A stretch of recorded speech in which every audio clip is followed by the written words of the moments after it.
এক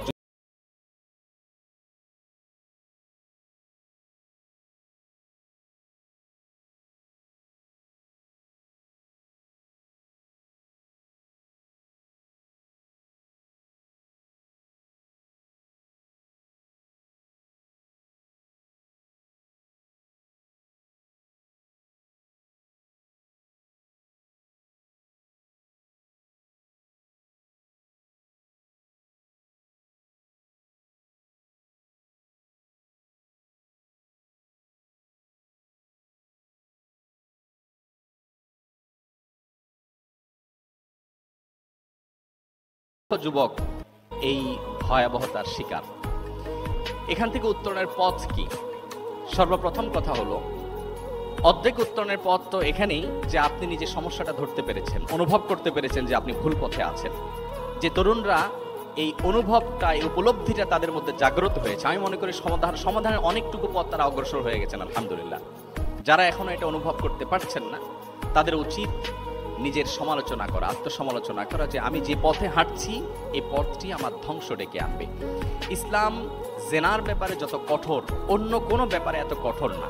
অথচ জেনা এটা একটা ব্যক্তিগত বিষয় বলতে পারেন। একটা ছেলে একটা মেয়ের সাথে জেনা করবে, একটা জেনা দৃশ্য দেখবে, এটা তার ব্যক্তির মধ্যে সীমাবদ্ধ।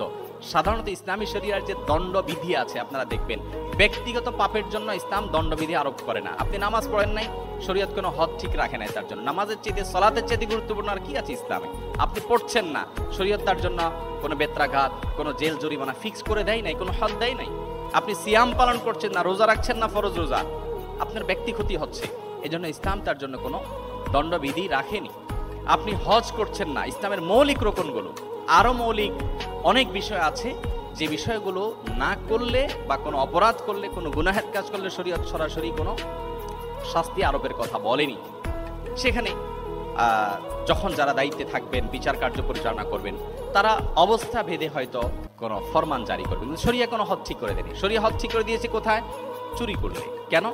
কারণ চুরি করলে এটা তার একার মধ্যে ক্ষতিটা সীমাবদ্ধ থাকবে না, সমাজের আরো অনেককে ক্ষতিগ্রস্ত করবে। ডাকাতি করলে সমাজকে ক্ষতিগ্রস্ত করবে। এভাবে রাহাজানি করলে, ছিনতাই করলে, এই সমস্ত অপরাধগুলোর শাস্তি শরীয়ত ফিক্স করে দিয়েছে। জেনা এমন একটা অপরাধ যে এই অপরাধটি আসলে বাহ্যিক ভাবে বা খোলা চোখে দেখলে মনে হয় ব্যক্তির মধ্যে সীমাবদ্ধ। যিনি জেনা করছেন, যার সাথে করছেন, এটা তাদের একান্ত ব্যক্তিগত ব্যাপার। আজকাল আপনারা দেখছেন যে টেলিভিশন চ্যানেলগুলোতে বিভিন্ন নাটক, সিনেমা, বিভিন্ন নোবেল ইত্যাদির মাধ্যমে